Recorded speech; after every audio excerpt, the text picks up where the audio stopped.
Avant que cette vidéo ne commence, n'oublie pas de souscrire au Patreon de la chaîne, car outre le fait de m'enrichir avec celui-ci, il me permet de pouvoir te proposer des vidéos non censurées, exclusives et avec des droits d'auteur. On peut commencer la vidéo. C'était bien. Good. Alors on est parti les amis, pourquoi je ne suis pas féministe? Let's go. Donc, je vous présente aujourd'hui les 4 raisons pour lesquelles je ne suis pas féministe et comment je me définis sur la question des rapports entre les hommes et les femmes. Première raison, le féminisme est une guerre contre la virilité. Pour les féministes, l'ennemi à abattre, c'est le principe masculin, c'est l'homme. Et leur volonté, c'est la destruction de tout ce qui rappelle la figure de l'homme et la figure du père. Alors évidemment qu'en tant que femme, on aura toujours un jour ou l'autre une expérience malheureuse avec un homme. Parce que les relations hommes-femmes sont difficiles à garder civilisées, surtout dans une société égalitariste et chaotique, mais une société sans hommes, ça n'existe pas, et heureusement. D'une, parce qu'il faut être deux pour se reproduire et ainsi continuer d'exister et de perpétuer une civilisation. De deux, parce que les hommes ont les qualités nécessaires pour bâtir une société qui fonctionne. Ce sont des bâtisseurs, des protecteurs et des transgresseurs. Donc la question est, comment faire pour que les hommes et les femmes puissent vivre dans une société où chacun peut exprimer ses qualités? J'ai quelques propositions là-dessus, restez bien jusqu'à la fin de cette vidéo, je vous les exposerai. Et je peux vous assurer que c'est pas Marlène Schiappa que vous entendrez dire ça. En tout cas, ce qui est sûr, c'est que ce n'est pas le féminisme qui a trouvé la solution. Au contraire,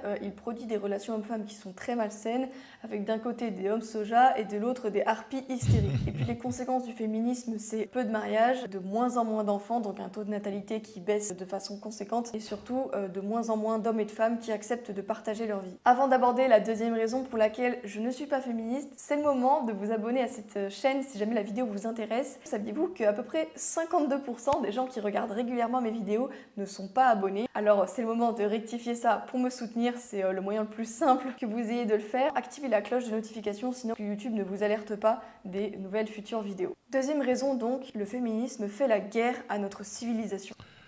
Alors pour revenir à ce qu'elle dit au début, bon bah ça fait plaisir. Hein. Enfin une femme qui reconnaît une chose, c'est que l'homme a été, et l'histoire l'a prouvé, hein, essentiel dans la construction de cette société. Donc, encore une fois, vous voyez, c'est assez drôle de voir que de nos jours, on va essayer vraiment de déconstruire le modèle masculin, de déconstruire au final l'être qui a fondé les bases de cette société dans laquelle nous vivons. Et c'est vraiment intéressant son point. Alors, on va éviter bien sûr les pics sur Marlène Schiappa, etc. Mais il y a le côté, tu vois, elle a utilisé le mot transgresser, tu vois.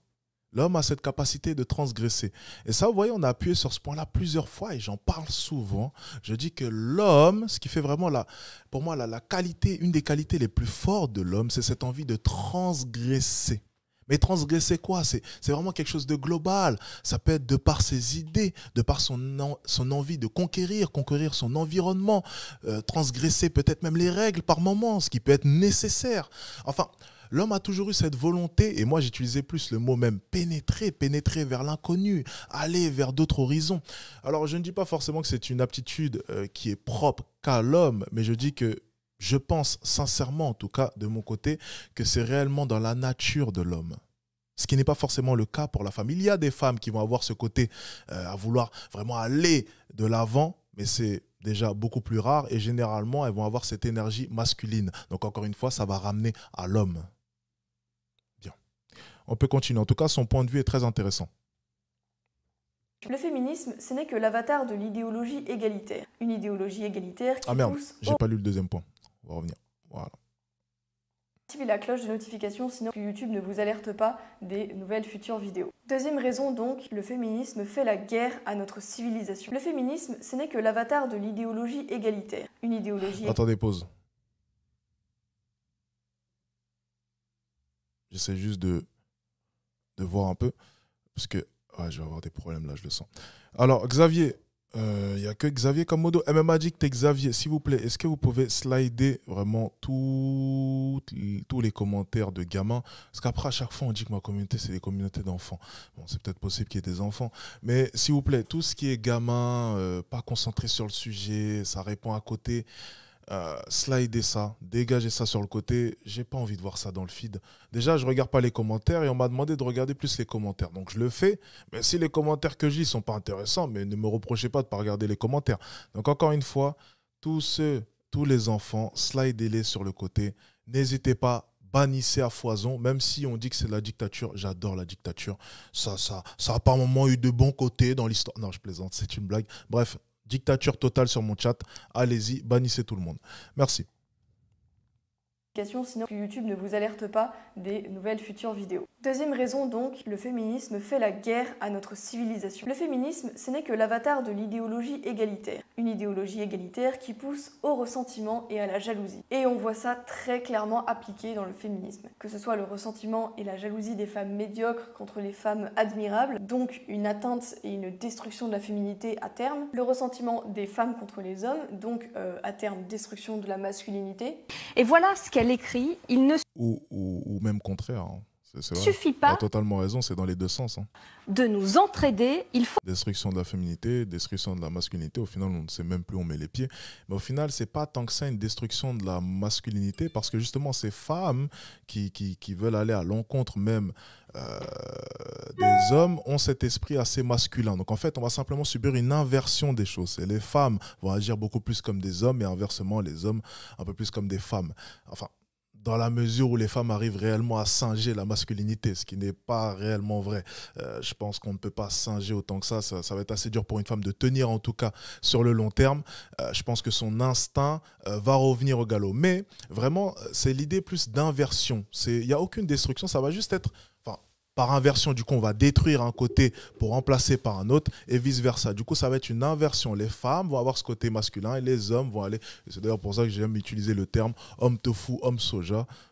Et d'ailleurs, elle l'a utilisé au début, homme soja. Super drôle, j'adore.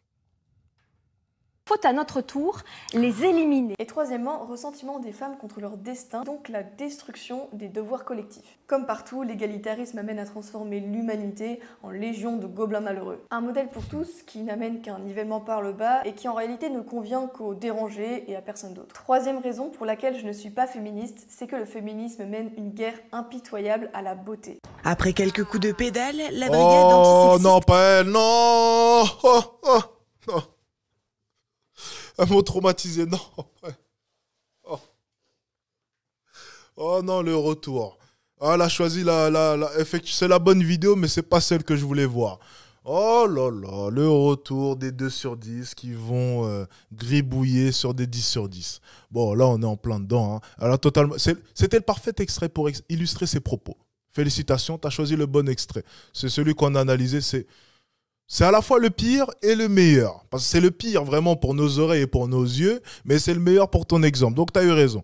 Oh mon Dieu. Allez les gars, on est parti. On va encore une fois s'infliger de telles images. Ma foi, soyez prêts. Hein? fait son premier arrêt. Cette publicité n'échappera pas aux stickers sexistes. On peut pas supprimer la pub à nous-mêmes. Si d'autres événements du même type ne sont pas encore programmés, l'association attend des volontaires pour composer la brigade antisexiste. Parce qu'aujourd'hui, finalement, être féministe, c'est quoi? C'est vandaliser des pubs parce que les mannequins qui sont dessus sont trop belles et les remplacer par des grosses. C'est organiser des pétitions pour interdire le concours Miss France ou alors y mettre des grosses ou des transsexuels. C'est être fier de se défigurer et de se rendre la plus mais belle les gars, possible. Mais c'est qui c'est? Mais c'est ma version femme? C'est pas possible. Ouais, je crois qu'elle travaille pour moi. Hein. C'est... Oh là là, regarde la photo en bas à droite. Oh. C'est pas possible. Mon Dieu. Je pense qu'elle travaille pour moi, les gars. On va l'engager. On va lui donner un bon salaire. On va l'engager, vous inquiétez pas. Je vais me mettre sur le dossier, là. Pour montrer à quel point on est libre des dictats du patriarcat. L'art féministe, ça se résume à se disperser son sang menstruel sur le visage et être fier de parler. C'est une blague. Attendez. C'est une blague ce que je viens de voir. J'ai même pas envie de mettre retour. Non, je vais pas mettre retour en arrière. Non. C'est une blague. Enfin, on a vu la même chose, les gars?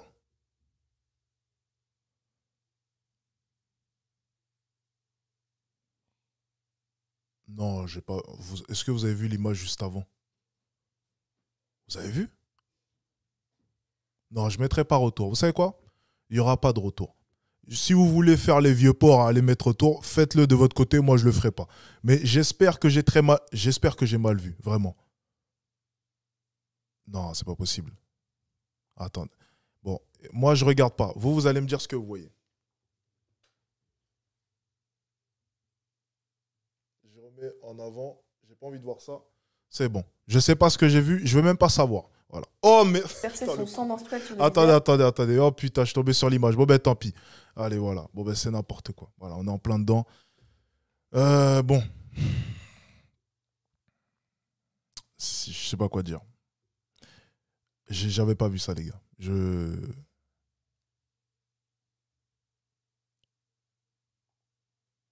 Elles ont décidément des manières vraiment spéciales de faire passer leurs idées. Hein. C'est seins nus sur la place de la République. Alors, vraiment, ouais, les gars, on découvre à chaque fois. Hein. On découvre à chaque fois de nouvelles méthodes pour faire passer leurs idées. Tu vois, c'est incroyable. Bon, écoutez. On va faire comme si on n'avait rien vu. et être fier de parler de son vagin devant des milliers de personnes. En bref, le féminisme, c'est toujours plus de laideur, de médiocrité et d'obscénité. Quand on est de droite, on a un goût pour l'ordre, la beauté et l'excellence. C'est tout à fait logique, il y a un lien évident entre éthique et esthétique, et tout ce qui est laid de l'extérieur ne peut que cacher une grande laideur intérieure. Dédier sa vie à créer de la laideur, d'abord c'est néfaste pour soi, c'est néfaste pour les autres, et c'est surtout néfaste pour les générations futures. C'est un impératif moral que de se battre contre ceux qui passent leur existence à détruire ce qui est beau pour le remplacer par ce qui est immonde et repoussant. Quatrième raison, enfin, pour laquelle je ne suis C'est fort vrai. pas féministe, c'est que le féminisme mène une guerre contre la féminité. Et oui, ça peut paraître paradoxal, mais en fait... Exactement. C'est c'est ce que j'expliquais d'ailleurs au début. fait logique. En fait, la vision de la femme qu'ont les féministes, ce n'est pas du tout la mienne. Tout leur combat, c'est la mise à mort des figures classiques de la féminité pour les remplacer par des semi-femmes ou des anti-femmes. Soit vous êtes une féministe à l'ancienne et votre destin c'est de complexer d'être une femme, de chercher à tout prix à se rapprocher de ce qu'est un homme, de dénigrer constamment les valeurs féminines comme si elles étaient par essence dégradantes, et négatives et péjoratives. Vous refusez à tout prix de vivre votre vie avec un homme, vous vous refusez au bonheur d'être mère, vous n'acceptez pas le fait de ne pas être un homme. Résultat, vous sombrez dans la solitude, la dépression, l'hystérie, ou alors au choix, vous décidez d'être féministe contemporaine et vous défendez les transsexuels qui sont grosso modo des hommes qui se mutilent pour ressembler à des femmes. Et on se retrouve quand même très vite avec des contradictions de taille avec la défense de la féminité, notamment quand on a accepté récemment que des combattants hommes transsexuels puissent combattre face à des femmes dans des combats de MMA, et donc ainsi légaliser l'ultra-violence envers des femmes, tout ça pour faire plaisir à des malades mentaux et pour que tout le monde puisse se faire de l'argent dessus. Ou encore vous avez ces athlètes féminines qui travaillent d'arrache-pied toute l'année pour obtenir des résultats et qui se font rafler la coupe par des hommes à cheveux roses dans leur propre discipline. Car oui, il existe une inégalité biologique entre les hommes et les femmes. Ils ont des différences musculaires, osseuses, hormonales, psychologiques, différences qui ont ensuite engendré des comportements, des goûts, des centres d'intérêt qui sont propres et différents entre les hommes et les femmes. C'est d'ailleurs ce que nous apprend la psychologie évolutionniste que je vous ai rapidement évoqué en début de vidéo. Et d'ailleurs, si vous vous intéressez à la question et que vous voulez avoir une première approche sur ce sujet, j'avais beaucoup apprécié le livre de Julien Rochdy, L'amour et la guerre, qui traitait notamment de cela. Je suis désolée, j'ai pas le livre avec moi, donc je peux pas... Je vous conseille le livre, hein, les gars. Je vous conseille le livre au passage. Je vous conseille rarement des livres, mais je vous le conseille. C'est intéressant. Le concept est intéressant. Pas vous le montrer parce que comme vous avez peut-être remarqué, j'ai déménagé il y a pas longtemps. Je vous mets le lien de son site internet dans la description. À l'époque, je vous avais fait un petit post dessus sur Instagram avant que je me fasse bannir de ce réseau social. J'en profite pour vous dire que si vous voulez me suivre sur les réseaux sociaux, allez sur mon canal Telegram, le lien est dans la description. Je vous mets aussi le lien ici. Rejoignez-moi là-bas, c'est une manière de me soutenir qui vous coûte pas grand-chose mais qui moi m'aide beaucoup. Je ferme la parenthèse. Finalement, pour être féministe contemporaine, il vous suffit de vous battre pour le droit des hommes à se déshabiller dans les vestiaires féminins. À ce sujet, je vous conseille vivement le documentaire What is a Woman du journaliste américain Matt Walsh. Je vous mets le lien évidemment dans la description. Il explore vraiment très bien ce sujet. What is a woman? Can you tell me that? Well, you're at the Women's March. You must have some idea. A woman is not anything in particular. There is not one particular thing. It could be many things to many people. Some women have penises, right? Some men have vaginas. C'est drôle, c'est instructif et ça va permettre surtout de comprendre le genre de délire qui vont arriver en France dans les prochaines années, si ce n'est déjà le cas. Le féminisme... C'est à peu près ce que je disais. Alors, je ne sais pas si ça vient des États-Unis ou des Anglais, je ne sais pas. Ça doit venir peut-être des USA. Ce que je disais, c'est que si on suit les Américains, on va finir dans la même merde. Hein. Si on suit les Américains dans leurs conneries, le pays va très très mal tourner. Ne suivez jamais les Américains, ça ne sent pas bon. Si les Américains sont sur un coup, généralement, ça ne sent pas bon, les amis. ça ne sent techniquement pas très très bon. Croyez-moi, ne suivez pas trop les Américains. C'est la pire chose que vous pouvez faire. Je le dis souvent. Il fait une guerre à la féminité parce qu'il nous explique qu'en gros, pour être heureuse quand on est une femme, il faut qu'on se comporte comme un homme, notamment dans les relations amoureuses. Alors ça a peut-être permis à quelques très rares hommes de vivre comme des Don Juan, mais il faut dire que la majorité des hommes et des femmes ont sombré dans la solitude, dans la dépression, dans la dégradation de soi et sont surtout dans l'impossibilité de construire une relation stable et saine sur le long terme. Il y a aujourd'hui une solitude masculine énorme. Le simp en est un exemple parfait. Un homme isolé qui cherche à combler son isolement en s'attirant les faveurs de femmes sur internet à distance parce qu'elles sont devenues trop difficiles d'accès dans le réel. Bref, la révolution sexuelle et ses conséquences ont été un désastre pour l'Occident.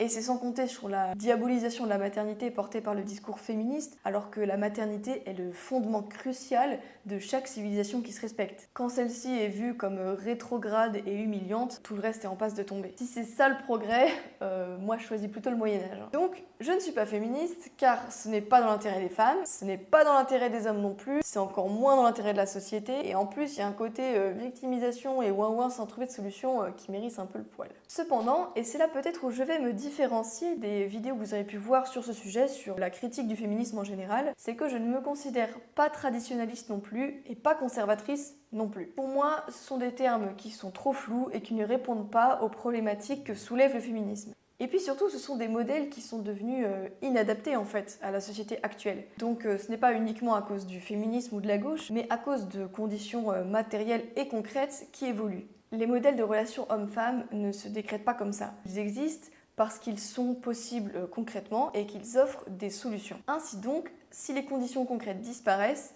d'autres modèles prennent le dessus, même s'ils sont négatifs. Je vais vous donner un exemple très simple qui va vous faire comprendre ce que je veux dire, notamment sur le plan économique et l'apparition du salariat généralisé. Il faut travailler pour vivre et avec la hausse du coût de la vie, les deux parents se mettent à travailler et ne sont mères au foyer que celles qui peuvent se le permettre. D'ailleurs, le modèle de la femme au foyer des années 50, c'est pas un modèle traditionnel, parce que si vous voulez, dans une société traditionnelle, Ça me fait rire parce que j'ai même plus besoin de parler parce que tout ce qu'elle dit, c'est...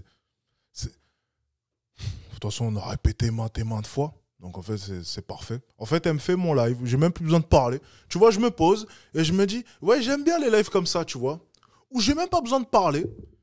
Et puis, je mets un intervenant qui me rejoint sur tous les points et qui répète tous les principes qu'on a pu voir. Voilà, j'ai plus rien à faire. On a juste à se poser et à savourer ce nectar que l'on nous propose.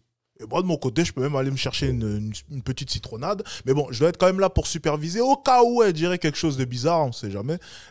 Mais en tout cas, pour l'instant, c'est très exact. Et ce qu'elle va dire là, je pense, dans quelques secondes, c'est encore une fois un point qu'on avait soulevé. Et vous allez comprendre. Je vais revenir là-dessus, quoi qu'il arrive. Je vais la laisser parler. Les familles du voisinage se connaissent, s'entraident, partagent leur vie. C'est pas une femme seule qui passe sa journée chez elle pendant que les enfants sont à l'école et que les hommes sont au travail. Et je l'ai vu par exemple concrètement dans mon enfance. Avec 9 enfants à la maison, ma mère était femme au foyer donc elle ne travaillait pas. Mais ça, elle a pu se le permettre uniquement avec des conditions très spéciales. C'est que mon père travaillait suffisamment pour faire vivre toute la famille. Mais j'ai vu aussi que ma mère était quand même très seule, notamment à cause des déplacements géographiques fréquents qu'on a dû vivre. Eh bien, elle n'avait pas ses grands-parents, ses parents à proximité, des membres de sa famille qui auraient pu l'aider. Et elle était quand même souvent très seule. Et avec une société atomisée et très individualiste, c'est pas vraiment sur ses voisins qu'elle aurait pu compter. Donc c'est normal que ce modèle de la mère au foyer, il ait quand même été remis en question. Donc même pour elle, avec des conditions relativement favorables, c'était difficile. Ça n'en fait donc pas du tout un modèle réaliste pour la majorité des femmes aujourd'hui. Mais comme il faut bien se définir... Tu vois là, ce qu'elle vient de dire, tu vois, c'est intéressant. Ce qu'elle vient de dire, c'est très intéressant. C'est que son père travaillait beaucoup, il voyageait beaucoup. Et donc, on comprend une chose, c'est que même de nos jours, tu vois, ce modèle de mère au foyer n'est applicable, excusez-moi, que si le mari exerce un haut poste ou un travail quand même très rémunérateur, mais par contre, qui lui demandera beaucoup de temps. Okay, parce que ça serait quand même idyllique de penser que les riches ne travaillent pas. Hein. Ce que les gens ne comprennent pas, c'est que généralement les grands chefs d'entreprise font beaucoup de sacrifices, voyagent beaucoup, sont très occupés et n'ont pas forcément de temps pour leurs femmes. Okay, même quand ils rentrent à la maison, ils sont crevés. Ne pensez pas que les riches ne font rien. Ça, c'est encore une fois une pensée assez spéciale de nos jours, une pensée populaire de penser que les riches ne branlent rien. Non, les riches sont même, je peux vous l'assurer, les plus gros bosseurs. Mais vous voyez, si on remonte encore une fois dans le temps, ce qui est assez drôle, et du coup ça va aller en contradiction avec ce qu'elle vient de dire, mais vous allez comprendre pourquoi, c'est qu'auparavant, même un homme de classe moyenne, okay, pouvait, et du coup, là par contre c'est autre chose, pouvait avec un boulot normal subvenir aux besoins de sa famille. Je ne dis pas qu'ils allaient rouler sur l'or, je ne dis pas qu'ils allaient vivre la vie de rêve, mais pouvaient subvenir aux besoins de sa famille. Avec un seul salaire. Ça, c'était il y a quand même un bon bout de temps. Hein, avec un seul salaire. En exerçant un métier totalement, un métier très noble, hein, un métier, mais totalement normal. Pas de chef d'entreprise, pas de... Non, juste en allant soit à l'usine, soit en exerçant un métier comme boulanger ou peu importe, pouvait subvenir aux besoins de toute une famille. On a simplement perdu en pouvoir d'achat. C'est aussi simple que ça. Oui, les femmes sont rentrées dans l'équation, mais à contrario, on a perdu en pouvoir d'achat. Tout devient plus cher et les salaires n'augmentent pas forcément. En conséquence, on a perdu en pouvoir d'achat. C'est tout. Définir d'une certaine façon, si je devais choisir un terme, j'utiliserais plutôt celui de réaliste. Alors je sais bien que chacun pense que sa vision des rapports hommes-femmes est réaliste, pour autant si j'adopte ce terme, c'est parce que j'essaie de me fier à des éléments concrets et observables pour comprendre. L'important, c'est moins l'étiquette qu'on utilise pour se définir que ce qu'on pense concrètement. Bref, ce qui importe, c'est qu'on trouve une manière de vivre ensemble, on s'entend. C'est justement pour que plus personne ne puisse faire 9 enfants que la vie devient de plus en plus chère. Ah bon? C'est ce que l'État t'a dit? Il faut croire que l'État est bon pour donner de bonnes excuses. Hein. L'État est très bon pour... Ah oui, en plus, là, apparemment, j'ai entendu une connerie comme quoi ils vont couper le gaz ou bien je ne sais quoi une fois par semaine. Il y avait une sottise comme ça là qu'ils essayent de faire passer. Tiens, dites-moi un peu là, c'est quoi ça? J'ai entendu ça, tu vois, dans mes oreilles. Je me suis dit, mais qu'est-ce que c'est que ça là? C'est quoi ces conneries là? Non, encore une fois, tu vois. Si tu écoutes, c'est quoi? Non, c'est pas l'électricité, non, c'est autre chose. Il y avait une réforme qu'ils veulent faire passer là. Attendez, je vais juste augmenter la luminosité.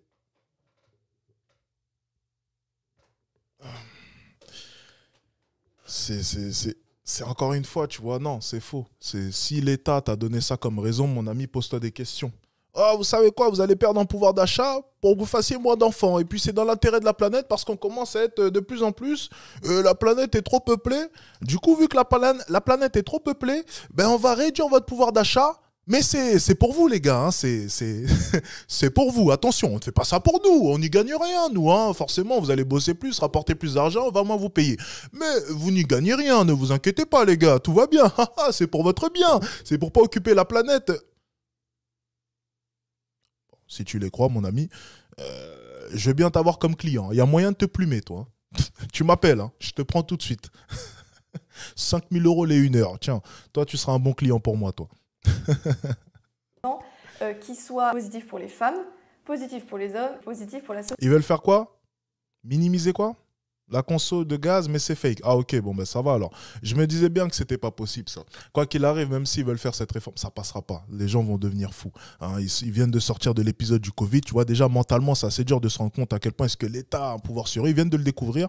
Alors si en plus de ça, tu leur fais un nouvel épisode avec on vous coupe le gaz ou peu importe pendant un jour, les gens vont vraiment câbler et je pense que des émeutes risquent d'arriver. Crois-moi. Il vaut mieux pas qu'ils fassent ça. L'essence, c'est déjà suffisant. Tu vois, déjà, en ce moment, on sent vraiment une... C'est un peu chaud en ce moment. Les gens sont vraiment à fleur de peau. L'essence, déjà, c'est beaucoup. Faudrait pas rajouter autre chose, là. Franchement, je sens que ça va exploser. Le pays va très mal. Hein. Moi, je me casse à Dubaï. Ça commence à bien faire. Société. Mais alors, le réalisme, à quoi sert ce modèle? En tout cas, ce qui est sûr, c'est que si on veut que les relations hommes-femmes deviennent plus saines, il faut qu'on se repose sur des principes réalistes et qu'on sorte de l'idéologie. Si je devais choisir 4 de ces principes, ça fait beaucoup de listes. C'est intéressant ce qu'elle vient de dire, sortir de l'idéologie. Tu vois, on en parle souvent, oui, c'est utopique, c'est bien beau, mais restons quand même dans la réalité. mesdames, il y a des choses malheureusement qui ne seront jamais possibles.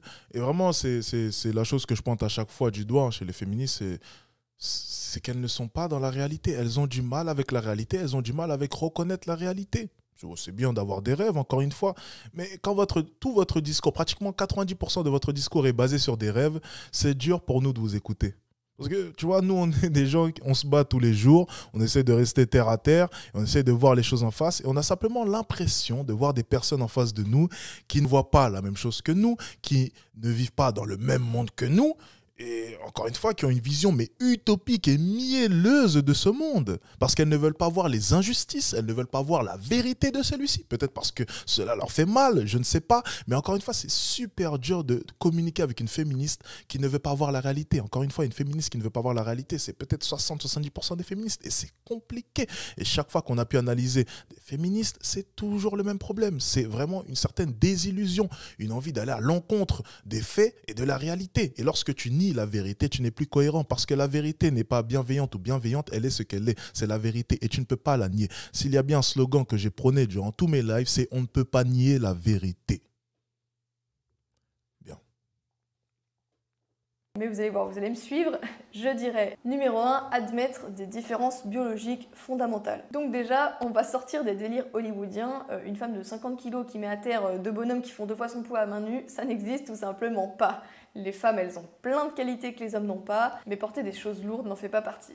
On en reparlera quand il faudra porter quelque chose de lourd. Par contre, les femmes sont en général plus consciencieuses que les hommes, ce qui est quand même très utile pour faire tenir un couple, une famille, une entreprise ou même une civilisation. Ouais, faire secrétaire, par exemple.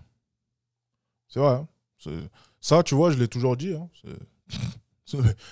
Encore une fois, mais Alex, ça va pas. Mais moi, les gars, c'est vrai. Hein. Tu mets une secrétaire, prends une femme, mon ami. C'est les meilleurs dans ça. Je te jure, c'est carré. Tu mets une femme chez toi, tu vois, canapé, c'est nettoyé. Tout est. Vraiment, c'est précis, une femme. Hein. C'est vraiment un truc que nous, on n'a pas, tu vois, par exemple. Alex, t'es vraiment fou. Des différences psychologiques de base. Il y a des différences psychologiques évidentes entre les hommes et les femmes, que ce soit au niveau du QI, de la personnalité ou encore des troubles psychiques. Secrétaire option décolleté? Non, mon ami, je ne mange pas de ce pain-là. Hein, moi, j'ai une femme. Moi, je ne mange pas de ce pain-là. Ça sera sans moi, mon ami. Tu joueras sans moi sur ce coup-là.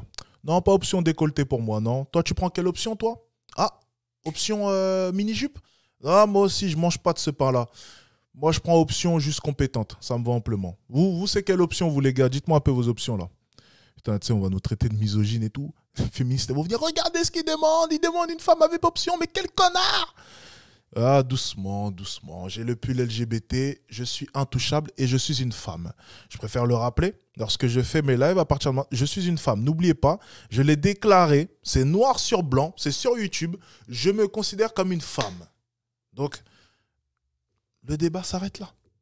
Je suis une femme. On ne peut pas m'attaquer. Je suis gender fluide, je préfère le rappeler. Je suis donc une femme lors de mes lives. On ne peut pas m'attaquer. C'est terminé. Échec et mat. Et si vous allez à l'encontre de mon discours, vous reniez ce que je suis. Donc, vous allez à l'encontre de vos idéologies. Terminé. Voilà, ça s'arrête là. C'est ce que je dirais au juge. Psychologique qu'on retrouve le plus souvent chez les hommes ou chez les femmes. C'est la raison pour laquelle il y a plus de prix Nobel masculins, de peintres célèbres, de sculpteurs célèbres, d'architectes célèbres masculins, mais aussi pourquoi il y a 95% des détenus qui sont des hommes. Ce n'est donc pas une société secrète patriarcale qui voudrait à tout prix cacher le talent des femmes. Je vais vous mettre en description. Ah oui, et ça rejoint d'ailleurs son point du début, transgresser. Transgresser plein de choses, transgresser l'inconnu, transgresser les règles. Ouais, on a énuméré un peu tout cela au début de ce live, et puis ça explique tout à fait son graphique. C'est pertinent ce qu'elle dit, hein. C'est pertinent, elle regarde les choses en face, pourtant c'est une femme.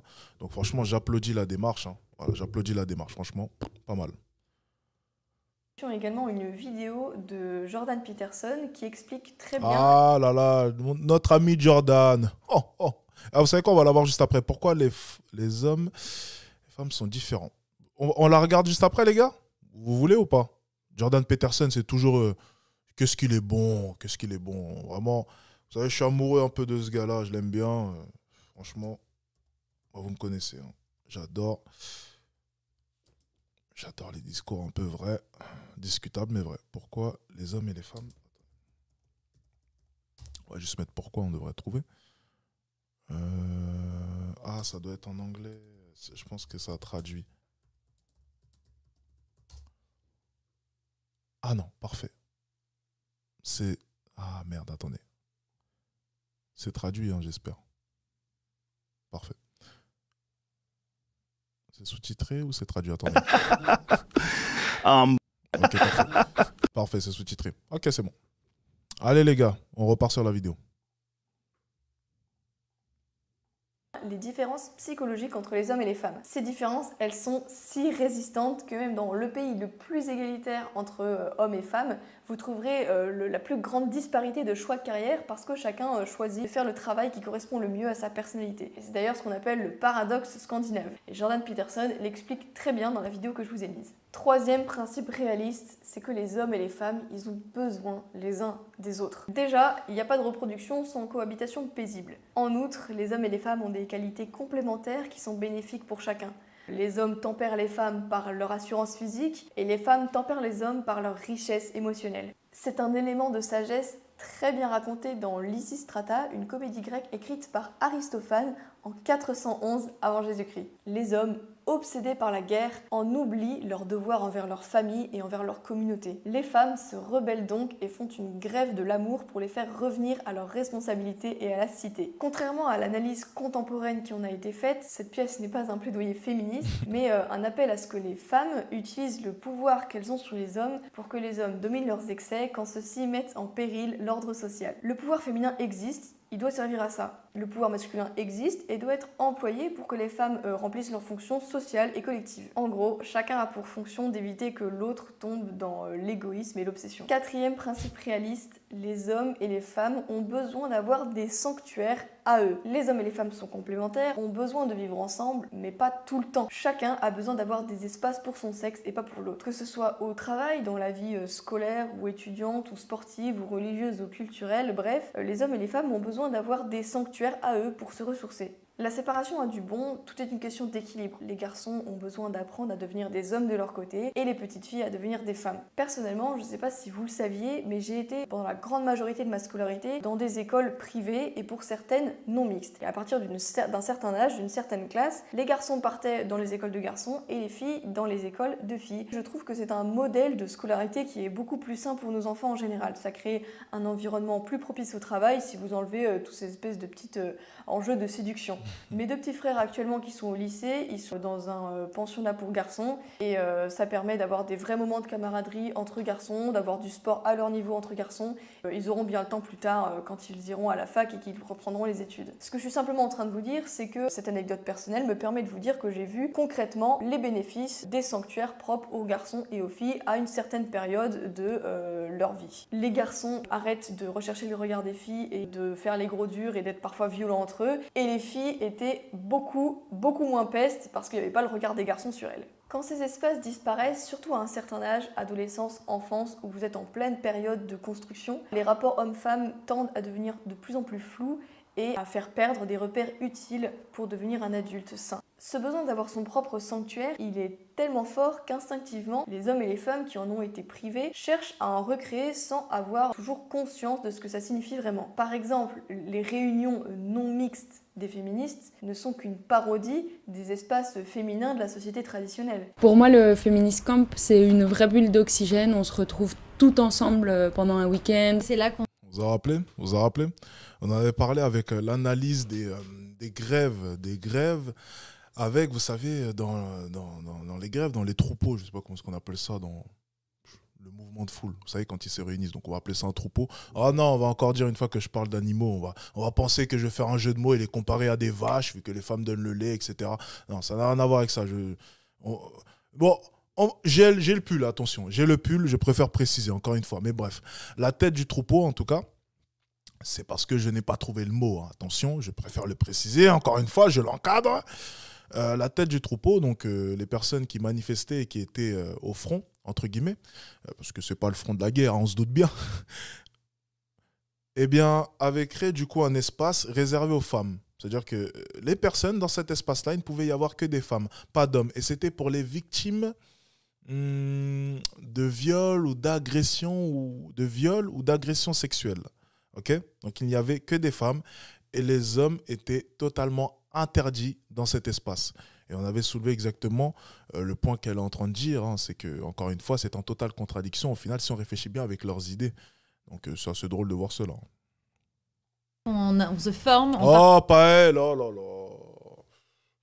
Est-ce qu'elle va réussir à nous caser son langage en l'espace de 30 secondes? Est-ce qu'elle va réussir à nous caser un peu un de ces petits mots magiques qu'on adore tant, hein, très plaisante, hein?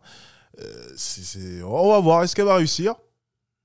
On partage entre nous, on partage aussi des moments qui sont sorores, qui sont joyeux. Et pour les hommes, ce besoin de se rassembler entre hommes, c'est ce qu'on appelle la fraternité masculine, est souvent mise à mal. D'ailleurs, on peut voir dans la culture populaire ou dans les blagues du quotidien qu'à chaque fois qu'il y a un rassemblement entre hommes, il y a toujours une suspicion d'homosexualité, comme si la fraternité ne pouvait pas exister entre les hétéros, ce qui est aberrant. Par exemple, les progressistes adorent répéter que dans Le Seigneur des Anneaux, Sam et Frodon ont en fait une relation homosexuelle, ce qui est évidemment complètement faux. Cette fraternité, elle est confirmée par Tolkien lui-même dans son œuvre et dans ses correspondances. Bref, il n'y a nulle part où les hommes peuvent former des fraternités sans forcément se faire traiter de misogynes ou d'homosexuels refoulés. C'est ce qui explique entre autres le succès de Fight Club. Vous savez que son auteur Chuck Palahniuk explique qu'il a écrit Fight Club pour combler le manque d'histoire et de modèles culturels masculins à notre époque. There are so few social models. Fight Club, les gars. Oh. Oh,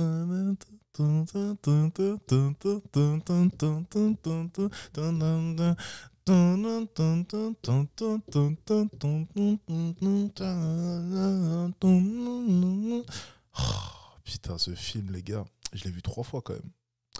Fight Club. Oh là là. Tyler Durden. Oh là là, Fight Club. Les gars, ce film, tous ceux qui l'ont pas vu dans ce live, les gars, mais stoppez mon live. Ça ne sert à rien. Mon live est inutile en comparaison à ce film. Les gars, stoppez ce live. Vous reviendrez demain ou on verra. Pour l'instant, on ne veut pas de vous. Stoppez ce live, les gars. Allez voir Fight Club, les gars. Allez le voir, les gars. Incroyable. Masterclass, pépite, Nutella, noisette, Kinder Bueno, tous les mots que tu veux, chocolat, noisette, vanillé, île flottante, tout ce qui s'apparente à un délice, c'est Fight Club. Voilà. C'est Fight Club. Les gars, n'hésitez pas, tous ceux qui ne l'ont pas vu. Qui l'a pas vu, les gars? Qui l'a pas vu? Qui? Ah, j'ai l'impression que tout le monde a vu. Voilà, bon, ben ça me rassure. Sucré, miel. Non, les gars, franchement, ceux qui n'ont pas vu le film, plus sérieusement, allez voir ce film, c'est super intéressant. Super intéressant. Novels or stories for men. Donc vous l'aurez compris, je ne suis pas féministe. Le féminisme aujourd'hui, c'est le combat qui considère que c'est plus important de dénaturer la langue française que de parler des violences et des agressions sexuelles qui sont commises. Qui a pas vu? Fais gaffe, Modo, là. Il y a Lucas Assassin qui l'a pas vu. Bannis-le, s'il te plaît. Bannissez Lucas Assassin et Damien Bellarette qui ne l'ont pas vu, s'il te plaît. Bannis-les dès maintenant, s'il te plaît. Merci. Ok. Comme je vous l'ai dit, hein, c'est la dictature. Donc on bannit à foison. Voilà. On va instaurer la dictature parce que ça commence à bien faire cet espace commentaire. Tous ceux qui n'ont pas vu Fat Club se verront bannir définitivement de la chaîne. Voilà. Comme ça, au moins, c'est fait. Les modos, n'hésitez pas à bannir. Hein. Je précise, je suis très sérieux. Bannissez. Voilà. Quotidiennement sur les femmes françaises par des gens issus de l'immigration. Si je dis it rains ou si je dis il pleut, j'exprime la même pensée. Même si elle se fait par une autre langue, c'est pas parce que je dis. Oui, bah du coup, elle pleut, ça vous dérangera pas? Bah c'est bon, si, alors on peut s'entendre, elle pleut, que... voilà, terminé. Non, ça change rien. Donc c'est pas fait. On peut faire ce qu'on veut avec nos cheveux du coup. Vous pouvez pas inventer, c'est pas à vous de décider. Si, bah si, non, c'est nous qui décidons comment on parle. Si. Il y a vraiment une méprise totale. En fait, vous voulez nous faire taire?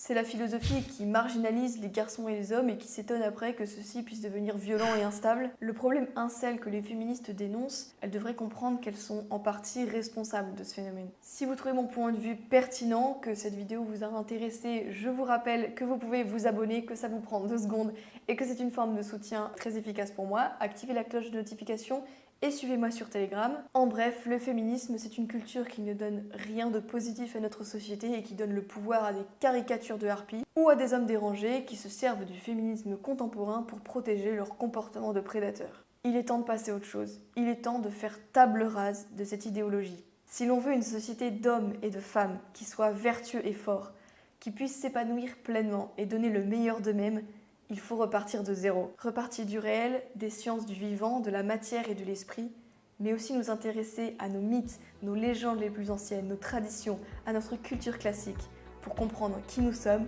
pour avancer et enfin nous remettre à bâtir pour les générations futures. Très surpris, hein. Très surpris, franchement très surpris. Et pas déçu, hein. Pas déçu. C'était vraiment une très bonne vidéo. Oula. C'était vraiment une très bonne vidéo. Franchement, c'était cool.